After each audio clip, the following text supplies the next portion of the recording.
1941. Nazi Germany dominates continental Europe. It is vital to destroy the military power of the Nazi dictatorship and the industrial strength that sustains it. We needed an aircraft that was going to be able to go basically behind enemy lines and destroy their supply lines.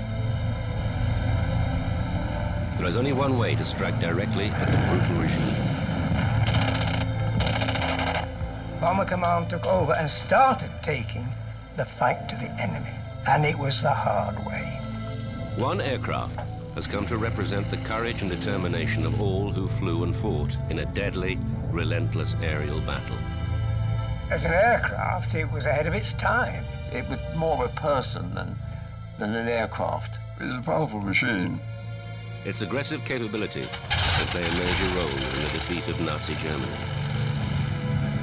Its specialized missions will become part of aviation history.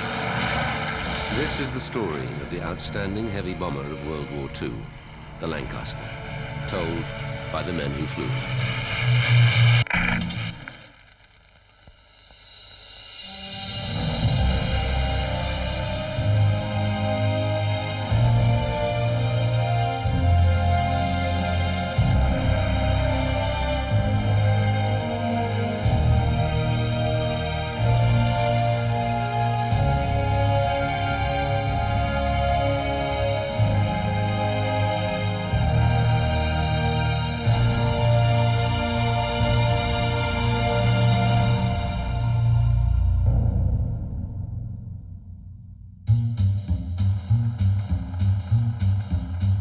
As they have done many times before in the long and deadly war against Nazi Germany, aircrew of Bomber Command gather for the briefings that will detail their targets for the night. We went into the briefing room, and there was always a huge map of Europe at the end with tapes on it to where the target was.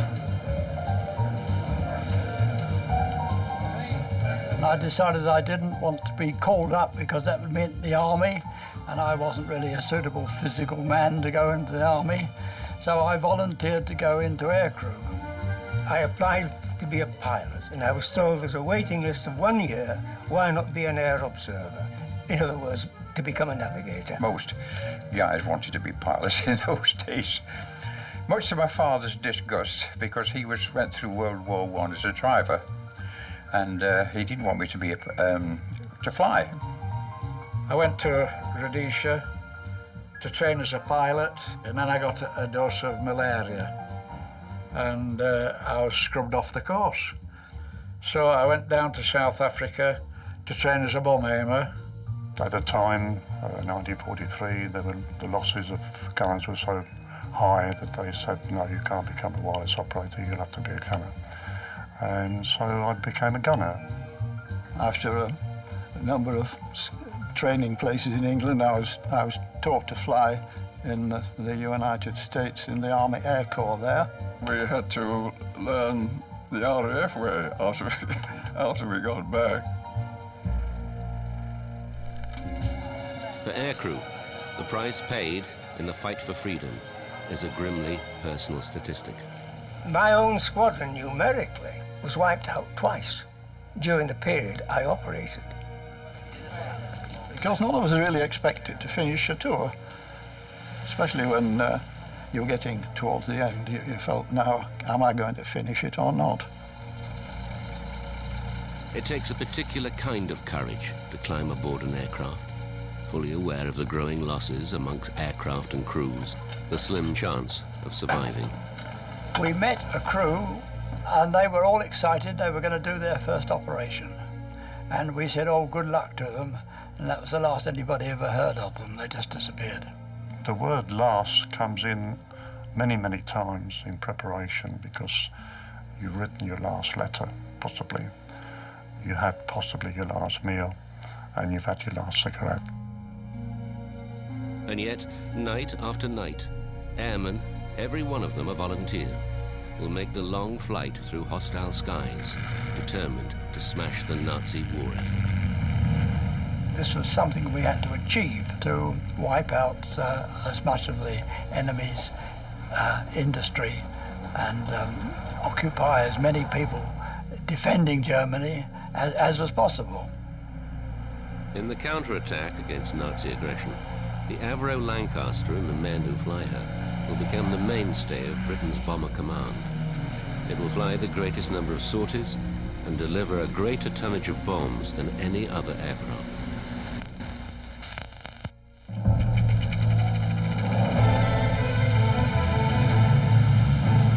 Bomber Command entered the war equipped with twin-engined aircraft that are no match for the enemy they would face.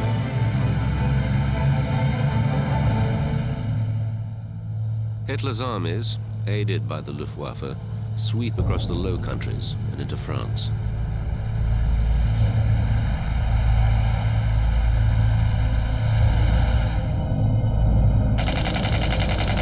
The men and machines of Bomber Command join the fight to disrupt the advance. It becomes a losing battle. The Blenheims during the day were sitting ducks to single-engine fighters. The Blenheims and the battles, of course, they were the main casualties in the Battle of France, where they were shot down. Well, complete squadrons were shot down sometimes. Faced with the demands of modern warfare, these aircraft, with basic equipment and limited range, are completely inadequate for the task demanded of them. On the 17th of May, 1940, 12 Blenheims were sent to a place called Jean Blou. How many aircraft of those 12 do you think we lost? A lot. All 12. Hard lessons are being learnt at great cost. We were sitting ducks. Very battled squadrons, Handley Page Hamden squadrons, Whitley squadrons, and Blenheim squadrons in 1940 were almost decimated. At Dunkirk, British forces are evacuated from France. Britain and her Commonwealth stand alone. Only Bomber Command can carry the fight back to the Nazi homeland. Where we were backs against the wall and going to take back and going to push Hitler off his couch. Lacking equipment and instruments capable of precision navigation and targeting, only 1 in 3 aircraft succeeds in getting within 5 miles of its target. 50% of bombs fall in open countryside. A map reading isn't all that easy, you know, particularly if you're traveling at about 180 miles an hour. 21:50. That's 3 miles a minute, and if you're 20 seconds in thinking, scratching your backside, you know you've gone a long way off track.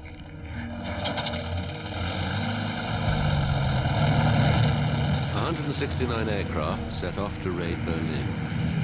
Fewer than half reach the target. Very few bombs actually fall upon the Nazi capital. 9 are killed and 32 injured on the ground. 120 aircrew die on this operation. And Britain itself has come under savage aerial attack.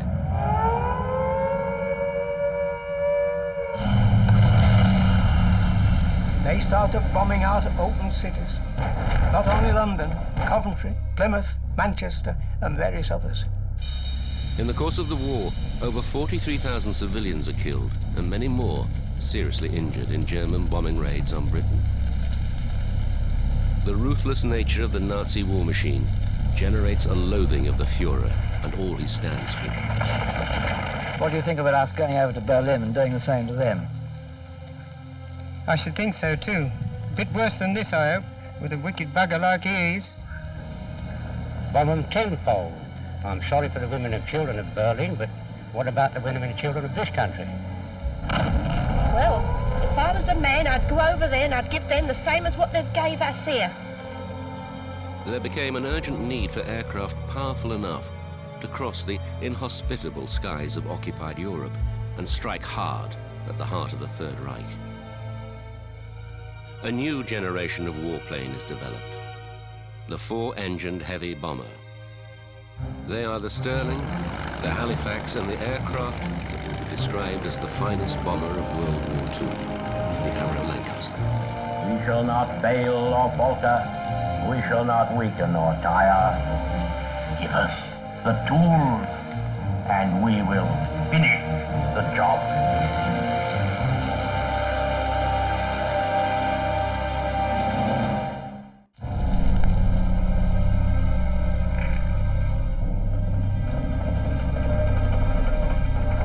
Lancaster will become part of Bomber Command's effort to destroy the Nazi industrial might. It will play the major role in this operation, but its origins lay in another, far less successful design. 3 years before the outbreak of war, Roy Chadwick, Avro's chief designer, responds to an Air Ministry specification for a twin-engine medium bomber, powered by 2 Rolls-Royce Vulture engines. The first prototype of this aircraft, the Avro Manchester, flies on the 25th of July, 1939. Problems are immediately obvious. The Vulture engines lack power, and there are handling problems while in flight. However, when war breaks out 6 weeks later, the Manchester bomber is rushed into service. But the Vulture engines are prone to bearing failures and overheating, causing fires.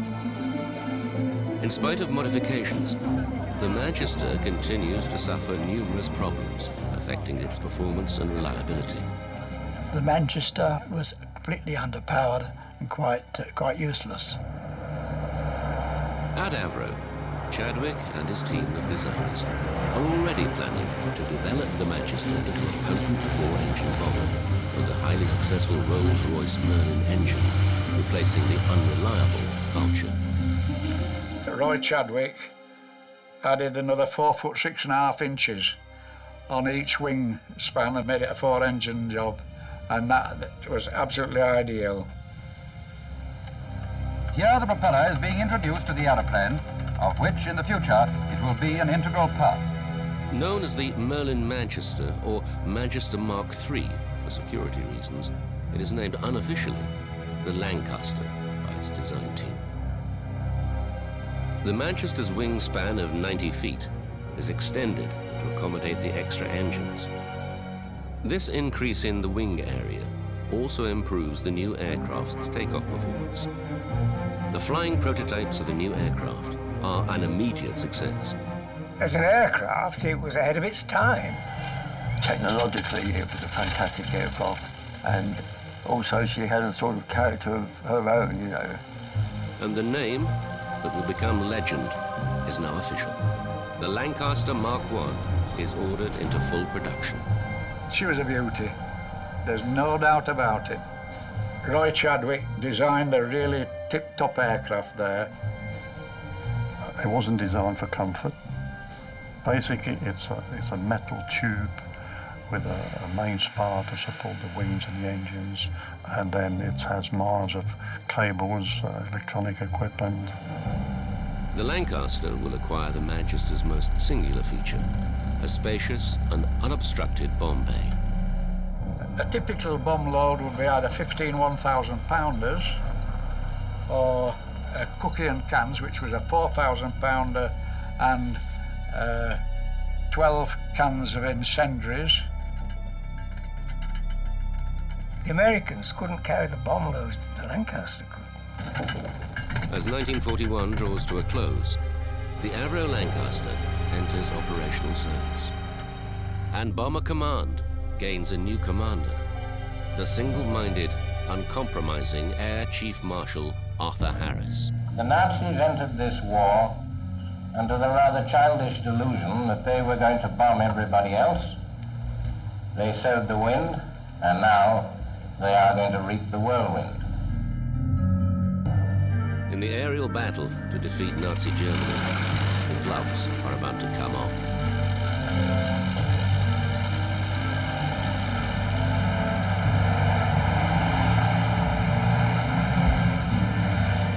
The gathering strength of Bomber Command will be used to wreck the centers of German war production shattering the confidence of munitions workers, forcing them to abandon their factories. The civil population of Germany have, however, an easy way to escape from these severities. Abandon their work and go out into the field and watch their home fires burning from a distance. The Lancaster makes its first operational sortie. It is an unremarkable debut for such a remarkable aircraft, as 4 Lancasters from 44 Squadron take part in a night operation, sowing anti-shipping mines off the German coast. The first operational bombing mission for the Avro Lancaster comes 7 days later. 2 Lancasters join a force of 124 other aircraft in a night raid on the German city of Essen. 4 aircraft are lost during the raid. On the ground, very little damage is done to a city that is home to many major munitions factories. Increasing numbers of Lancasters are now joining the squadrons of Bomber Command. And pilots, converting from more familiar aircraft, are quick to appreciate the Lancaster's flying qualities. The Lanc was such a different aircraft. It was much lighter, much more positive in its reactions to control, and it handled quite beautifully. A force of 12 Lancasters embark on a daring daylight raid deep into Germany. Accurate navigation and precision bombing are essential. It is a round trip of 1,250 miles to the Bavarian city of Augsburg. Flying at low level, they are confronted by enemy fighters and a hail of anti-aircraft fire as they battle their way to the target. A factory producing diesel engines for the German U-boat fleet.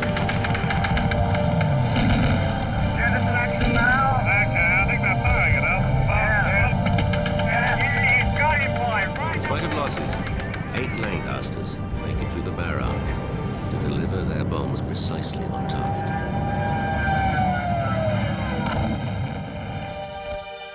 Of the 12 Lancasters taking part in the raid, only 5 badly damaged aircraft return. 49 aircrew are missing. Squadron leader John Nettleton, who 5 weeks earlier had led the first operational flight made by Lancasters, wins the Victoria Cross for his part in the operation and becomes a national celebrity, touring factories in Britain, addressing the workers. Well, I do thank you very much indeed. It is really most important that we do blast hell out of these Germans, and I show that the more you give us, the more we'll do.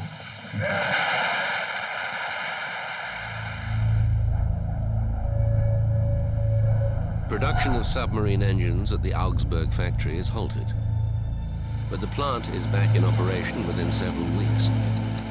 Such losses, for so little result, were unacceptable.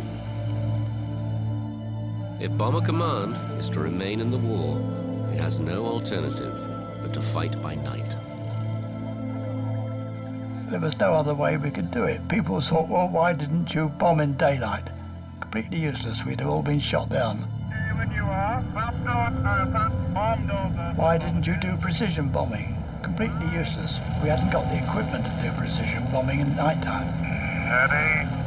If you had 15 bombs and you're releasing them at half a second intervals, it would take 7.5 seconds from the first bomb to the last bomb. Bombs away. There goes the cookie. So how far would a Lanc fly in 7.5 seconds? Quite a distance between the first bomb and the last bomb. So that's why quite a number of bombs actually missed the target. The Industrial Ruhr District produces 80% of Germany's coal supplies and 75% of her steel. This network of war industries is clustered in and around Germany's major cities.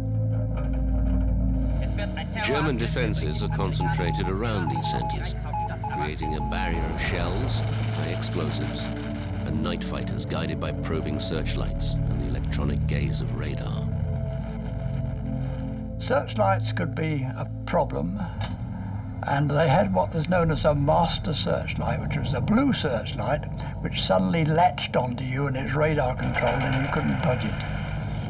The airmen of Bomber Command will confront the increasing strength of these defenses as Air Marshal Harris intensifies the aerial bombardment of the Third Reich. Cologne, Lubeck, Rostock, those are only just the beginning. But for the Nazis, the writing is on the wall. 73 Lancasters take part in the largest raid of the war to date. A total of 1,047 aircraft strike at the city of Cologne. That's not on your mind. Your mind is on the job you're there to do. 41 aircraft are lost. In Cologne, production is halted at 36 major factories. 70 others have their output reduced by half. Within a month, production is back to normal in the damaged city. Arthur Harris intends Bomber Command to become a war-winning weapon of devastating power. He resolves to strike harder and repeatedly at the enemy's resources. In your hands lie the means of destroying a major part of the resources by which the enemy's war effort is maintained. Let him have it right on the chin.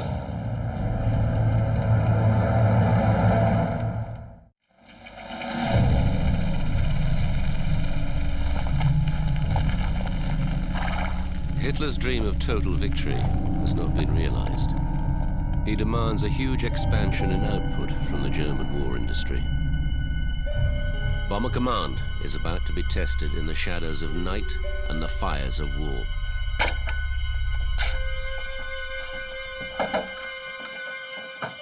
The head of Britain's bomber force is a staunch advocate of his command's ability to shorten the war.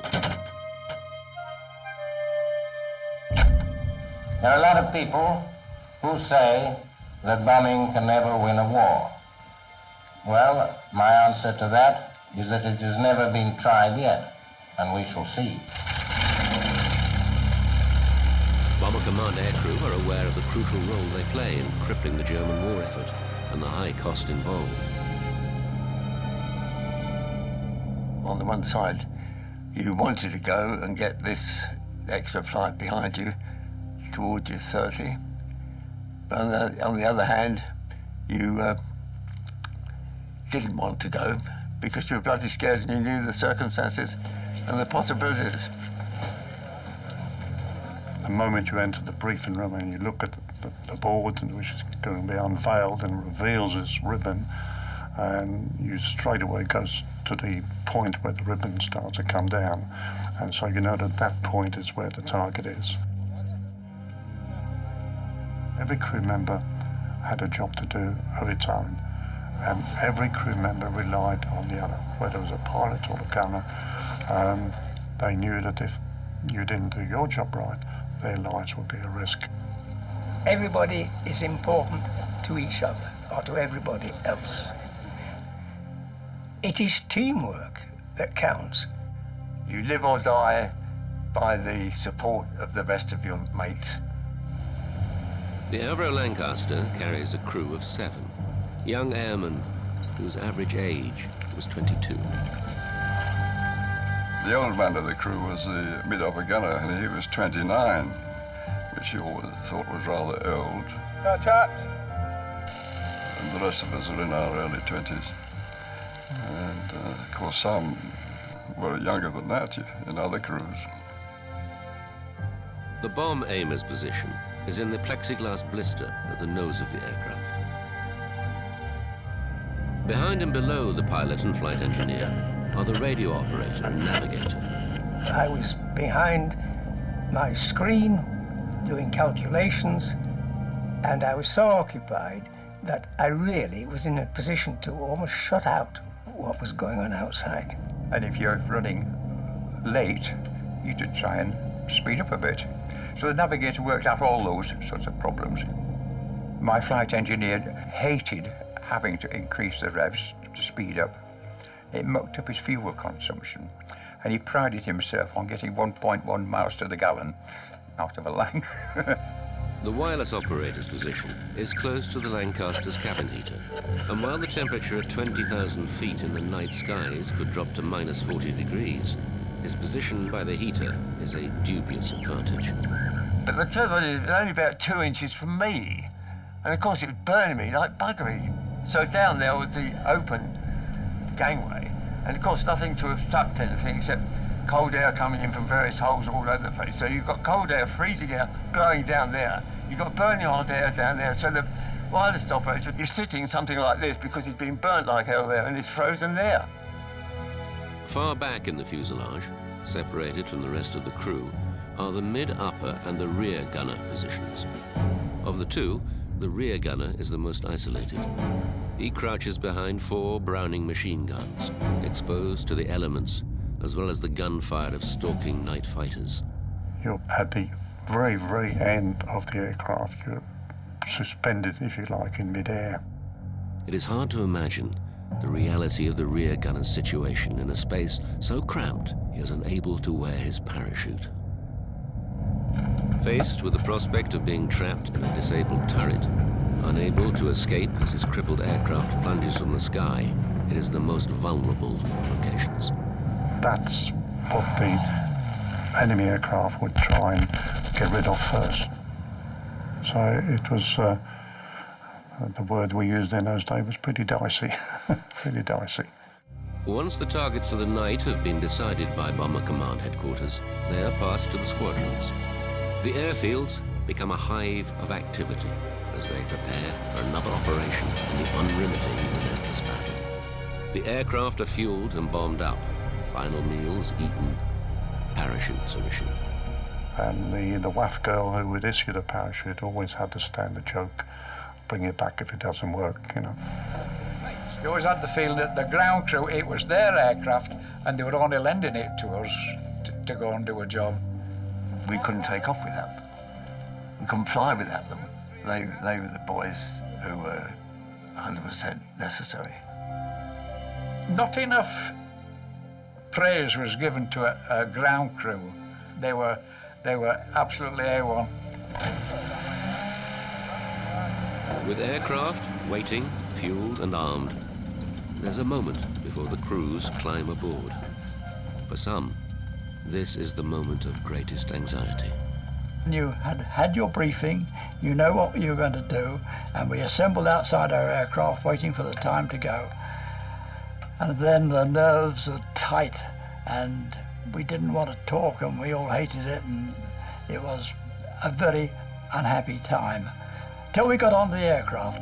With the sun sinking over their bases, the crews board the aircraft. Engines burst into life. Waiting for the green light to take off, and you whip the inner engines to the gate, and the aircraft is still on the chocks and on the brakes, and extremely pulling again. As you're opening the throttles, the flight engineer has got his hand behind them, helping you to push them fully open. And you really got to get the throttles fully open, and it's a very heavy aircraft to lift off the ground. There's the green, Skip.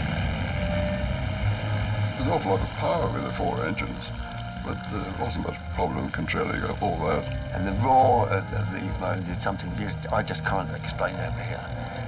It's absolutely fantastic, the power, and racing along the runway, fighting against the force of gravity, and straining, and you're wondering whether you'll ever get off at the end of the runway. And then before the end of the runway, vroom, and you'd be up like a lift going up. Oh, they get cracking. Watch your height. I'm watching everything. Okay. Good luck to them all. To the team that has done its job, to the team that is again on the job. Hundreds of aircraft rendezvous at assembly points high above the coastline of East Anglia, where pilots set a course for their targets as the shadows close in around. They fly towards a formidable air defense system. Almost 1 million men serve in Germany's air defense network. Another 1.5 million are engaged in air raid precautions and damage repair. There are over over 150,000 anti-aircraft guns defending Germany's cities and industries. To overcome the fury of the enemy defenses, new tactics have been introduced. Formations of bombers no longer make their separate ways to the target. All aircraft now fly on the same heading, with only height and split-second timing separating them. The bomber stream is probably a mile wide, half a mile deep. You're probably 700 or 800 bombers all heading for the same place. Too many, I reckon. The idea was for us all to keep together as far as possible in the stream. And we used to start hitting other people's slipstreams. We started lurching about. It is hoped the enemy defenses will be overwhelmed by this concentrated mass of aircraft. It is a dangerous tactic. And it was an air traffic control officer's nightmare, the whole thing. Both the bomb aimer and the wireless operator yelled at me that there was an aircraft approaching us on the port side, and I just caught a glimpse of it. It was another Lancaster. I heaved back on my control column and climbed, and he must have pushed forward on his and dived. We were so close that I could see his instrument panel light glow as he went underneath us. And the rear gunner said he shook hands with the other rear gunner as they went past. The Nazi warlords, stunned by the weight of the attacks on their cities, reorganized their defenses. Night fighters are no longer directed onto individual targets by ground controllers. Instead, they wait over the target cities for the bomber stream to come to them. They dive down into their own anti-aircraft fire to pick off bombers, now silhouetted against the fires below. Lancasters on their bombing run fly straight and level and make easy targets.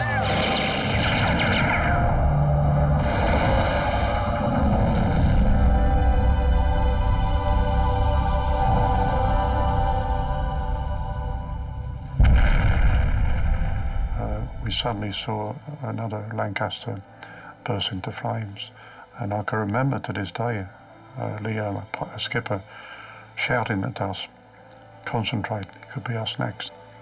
In this savage battle, losses are mounting. 11,300 aircrew have been killed during the first 3 years of the war. More than 12,000 will die in the 4th year alone. The cloak of darkness that should shield the bombers is no longer working. The battle in the shadows is about to reach a new and savage ferocity.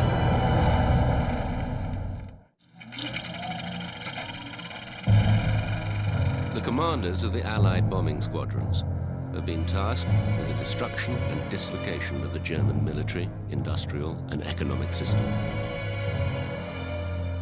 Aircraft are now equipped with a variety of electronic devices developed to baffle and confuse the enemy defenses. One of them is surprisingly simple. Window is the code name given to thousands of strips of aluminium foil cut to an exact length. Hurled from the aircraft and fluttering slowly to the ground, this metallic cloud reflects radar and swamps the air defense screens. Their screens just went blank, covered with mush. To begin with, it was amazingly effective, but the more it was used, the less effective it became. As each new development is countered by the enemy, the pilots and crews still have to fly into the same cauldron of fire and flame. You could see the target sometime before you arrived. And you think, well, just hope you get through. They used to say that they chucked up everything except the kitchen sink. Searchlights pierce the night sky, seeking targets with the guns to finish off. And I immediately got coned by searchlights. Now, coning is an experience not to be forgotten. There's a few searchlights ahead of where I had to throw the aircraft around in all sorts of different ways to try and get out of it. And all the time they were shooting at me. So we opened up full speed, put the nose down, and we got nearly up to 400 miles an hour which was far in excess of what the Lancaster should normally do. All too often, the desperate attempts to evade the deadly beam fail. As the Lancasters reach the target, evasion becomes impossible. The aircraft has to fly straight and level. All you concentrate on, I must get it plumb in those marshalling yards. I must get it smack on that factory. This is what you aim for. Okay, steady. Right a little bit. The whole crew was saying, for God's sake, drop it more, let's get out of here. 2, 3. And then you hear the two magic words. On the way. But even then, there could be no relaxing of desperate vigilance. That shoots me by my nose. That's when the fear kicks in, because you're not expecting it. If you didn't see him, it was curtains, because with his firepower, you were just blown away. Keep your eyes open, mid-upper. You can imagine a direct hit on a bombed-up Lancaster. When the fighters are spotted, the sturdy Lancaster is capable of surprising maneuverability. A German night fighter came head-on to us. The flight engineer one saw it, the skipper saw it almost at the same time. And you shout Cork's report. You descend at a high speed, and then you heave back and swing the aircraft right over the other way and climb hard as you can go, and everything's going flat out. You lose complete orientation. The G-force then is so tremendous that you're pinned to your turret. Many damaged aircraft will never make it back to their bases. Pilots will nurse their injured machines over the miles to fail moments from home. All around us, so horrible things were happening. Two of our aircraft at about 700 feet collided over the end of the airfield, just off the airfield, and wiped out most of the crew, and another aircraft flew into the ground.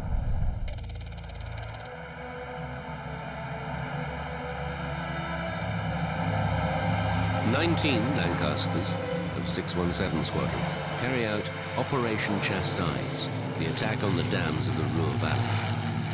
Specially modified Lancasters carry the bouncing bombs developed by Barnes-Wallis.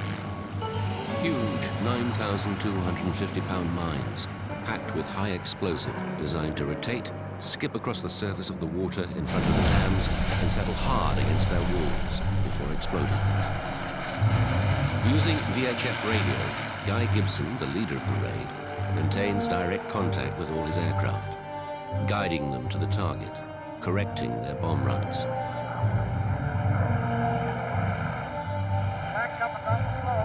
It is the first use of the master bomber technique.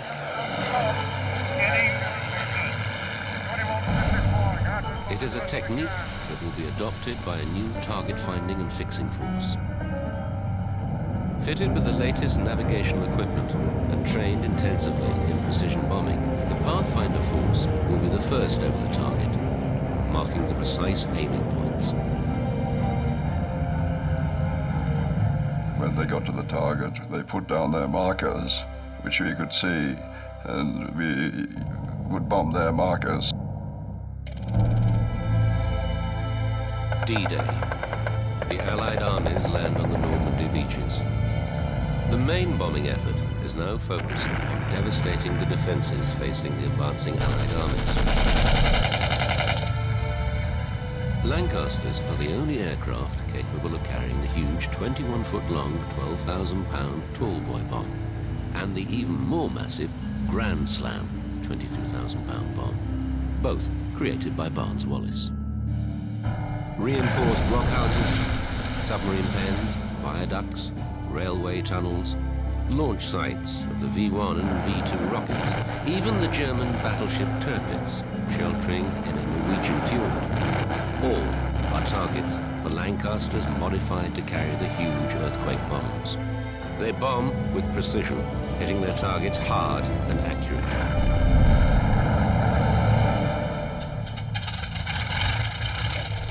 Operation Thunderclap. 796 Lancasters, form the main strike force targeting the German city of Dresden. Classified as a major rail and communications center. To the aircrew of Bomber Command, it is another long and dangerous mission. It was just a case of there was a job to be done, and you do it to the best of your ability, and you hope that every little bit that you do shortens the war that little extra bit, that little bit. War is war. Inevitably, people are going to get killed, the same as they got killed in London, Coventry, and everywhere else. Well, there's a target straight ahead, Skip. It is a raid that will cause a controversy that endures today. The intensity of the bombing and conditions on the ground combine to create a firestorm. It was just Dante's Inferno for the people on the ground. The bombing of Dresden will focus attention on the civilian casualties caused by Allied bombing. There will be claims and counterclaims as to the importance of Dresden as a military target. Sir Arthur Harris will be held responsible for ordering the raid. It will taint his reputation for years to come. But the reasons for this particular raid are varied and controversial. I personally went to see Butch Harris after the war, and I spoke to him, and he told me, he said that he personally did not want to bomb Dresden. He said it was too far for too little. The war continues as Hitler clings to power. With callous disregard for the suffering of his people, he declares, if the war is lost, the nation will also perish. Their fate is inevitable. There is no necessity to take into consideration the basis on which the people will need to continue. With 55 squadrons now equipped with the Lancaster, it has become the principal aircraft of Bomber Command. They continue to pound targets in Germany as the Allies fight their way into the heart of the Third Reich.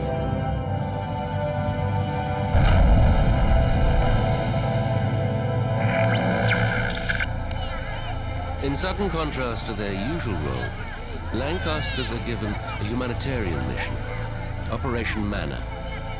A couple of months before the war finished, and there we were faced with something totally different from our normal job. The Dutch, particularly in the western part of Holland, were starving. A week before, we'd been bombing Bremen at 18,000 feet. And here we were now on a Mercy flight, pushing all these different types of food, powdered eggs, chocolates, all sorts of things, push them up to Bombay. 31 Lancaster squadrons take part in Operation Manna, flying over 3,000 sorties in 9 days. There was a big white cross in a field. That was our drop-in zone. But as you flew across the town, thousands and thousands of people in the streets and the fields, hanging out the windows, on top of the roofs, and they were all waving at you. I shall never forget this sight in my life. They had got up to every roof, every top, and they had got pillow slips and white blankets and so on, and they had spelled out on the rooftop, God bless you. There were tears in their eyes, I can tell you that. And the last trip we did, we just got across the sea at noontime, and we heard on the RT, Mr. Churchill, announcing the official end of the war. Signed the act of unconditional surrender of all German land, sea, and air forces in Europe. Long live the cause of freedom. The European war is over. Lancasters assist in the homecoming of Allied prisoners of war. There was Operation Exodus, which was a repatriation job. These British prisoners of war, some of whom have been in enemy hands for 5 years, are on their way home by air. Seeing those guys' faces up thinking they were going to be home for their first Christmas. Of a total of 7,377 Lancasters built, some 3,500 are lost on operations. We gave our services for the peace of this country. It is an aircraft that will be forever associated with the men of Bomber Command. But every time an aircraft didn't come back, that was 7 people. We played a part in bringing the war to a swifter end. Of the 125,000 aircrew who served in Bomber Command during the war, 73,000 became casualties. 55,573 of them killed performing their duty. It was the highest loss rate of any of the British armed forces in the Second World War.